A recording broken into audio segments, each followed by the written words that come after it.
എൻ്റെ അപ്പുക്കുട്ടൻ്റെ കളി കണ്ടില്ലേ? എന്തൊരു സ്നേഹമെന്ന് നോക്കി. വേറൊന്നുമല്ല, ഞാനവിടെ മൊബൈൽ നോക്കിയിരിക്കുമായിരുന്നു. അവനെ മൈൻഡ് ചെയ്യുന്നില്ല. അപ്പോൾ അവന് കുറച്ച് നേരം കിടന്നപ്പോൾ എന്നെ തന്നെ നോക്കിക്കൊണ്ട് കിടന്നു. ബോറടിച്ചിട്ട് വയ്യ. അതിന് വന്നിട്ട് എൻ്റെ മൊബൈൽ തട്ടിക്കളയുക. ഇന്നാളെ ഇതുപോലെ ഞാൻ മൊബൈൽ നോക്കിക്കൊണ്ടിരുന്നിട്ട് അവന് ഇഷ്ടപ്പെടാഞ്ഞിട്ട് ഒരു മൊബൈൽ തട്ടിയിട്ടു, അതിന് ഗ്ലാസ് പൊട്ടി. ഇപ്പോൾ അതാ പരിപാടി. എന്നെ എങ്ങനെയെങ്കിലും മൊബൈൽ തട്ടി മാറ്റി അവനെ കൊഞ്ചിക്കണം, അവൻ്റെ കൂടെ കളിക്കണം, ഇതൊക്കെയാണ്.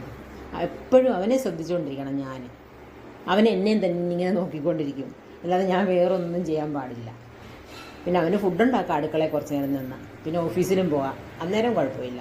അല്ലാതെ ഞാൻ മൊബൈലും കൊണ്ട് കുറച്ച് നേരം ഇരുന്നാൽ അപ്പം തുടങ്ങും പരിപാടി. ഇതാണ് ചാടി ഒന്ന് കയറിയേക്കും മേത്തോട്ട്. എന്നിട്ട് വേറൊന്നുമല്ല, ആ വലത്തെ കയ്യിൽ ഒരു മൊബൈലുണ്ട്, തട്ടിക്കളയാനുള്ള ഉദ്ദേശമാണ്. അതാണ് അതിൻ്റെ ശ്രമമാണ്.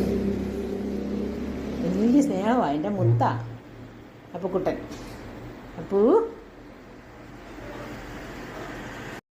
കുട്ടപ്പൻ അവിടെ ഗേറ്റിൻ്റെ അവിടെ കണ്ട് നിൽക്കുകയാണ്. അവിടെ ഇവിടെ ഉണ്ട്, കണ്ടില്ല. കണ്ടിരുന്ന ഓടി വന്ന് ഇതിൻ്റെ ഇടയിൽ കൂടെ കയറിയാണ്. രണ്ടു പേർക്കും ഒന്ന് സ്നേഹം.